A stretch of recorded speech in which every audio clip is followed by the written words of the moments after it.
नमस्कार दोस्तों, स्वागत है आपका हमारे YouTube चैनल हिंदू कुल में। दोस्तों, कहानी की शुरुआत दधीच ऋषि से होती है।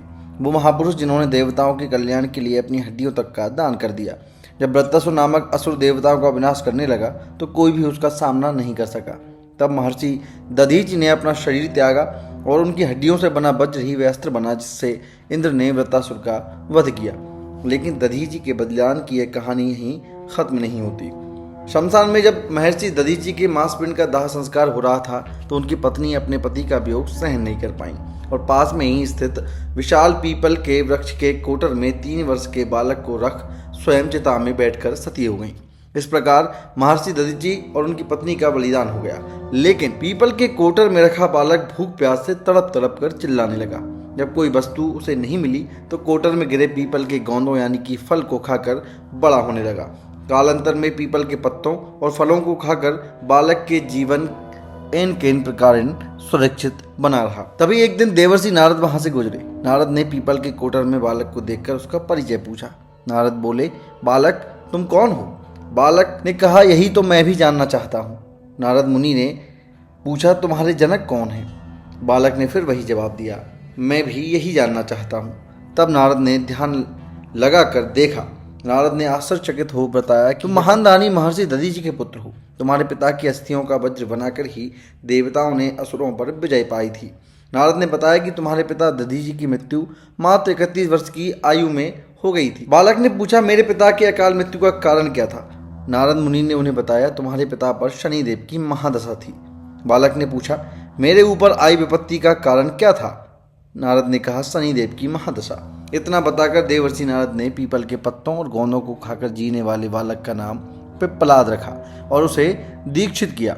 नारद के जाने के बाद बालक पिप्पलाद ने नारद के बताए अनुसार ब्रह्मा जी की घोर तपस्या कर उन्हें प्रसन्न कर लिया।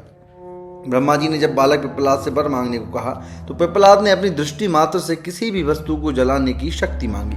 ब्रह्मा जी से वरदान मिलने पर सर्वप्रथम पिप्पलाद ने शनिदेव का आह्वान किया और अपने सम्मुख प्रस्तुत किया और सामने पाकर आंखें खोलकर भस्म करना शुरू कर दिया। शनिदेव सशरीर जलने लगे। ब्रह्मांड में कोलाहल मच गया।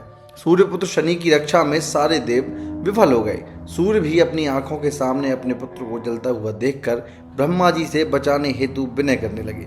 अंततः ब्रह्मा जी स्वयं पिप्पलाद के सम्मुख पधारे और शनिदेव को छोड़ने की बात कही, किंतु पिप्पलाद तैयार नहीं हुए। ब्रह्मा जी ने एक के बदले 2 वरदान मांगने की बात कही। तब पिप्पलाद ने खुश होकर निम्नवत 2 वरदान मांगे।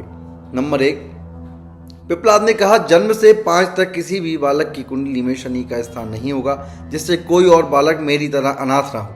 नंबर 2, मुझ अनाथ को शरण पीपल वृक्ष ने दी है, अतः जो भी व्यक्ति सूर्योदय के पूर्व पीपल वृक्ष पर जल चढ़ाएगा उस पर शनि की महादशा का असर नहीं होगा।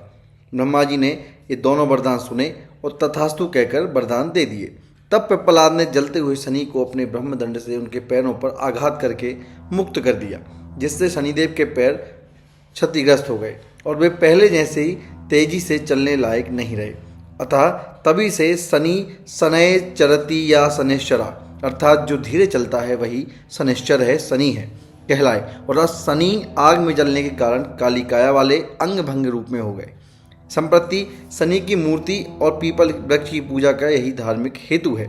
आगे चलकर पिप्पलाद ने प्रश्न उपनिषद की रचना की जो आज भी ज्ञान का अकूत भंडार माना जाता है। तो दोस्तों, यह थी शनि के काले होने और धीरे चलने की और पिप्पलाद मुनि के ब्रह्मदंड द्वारा शनि को धीरे चलने लायक बनाने की कथा। आपको यह कहानी कैसी लगी कमेंट करके हमें ज़रूर बताइए। इसी तरह की अन्य जानकारी के लिए चैनल को सब्सक्राइब कीजिए और वीडियो को लाइक व शेयर करना मत भूलिए। धन्यवाद।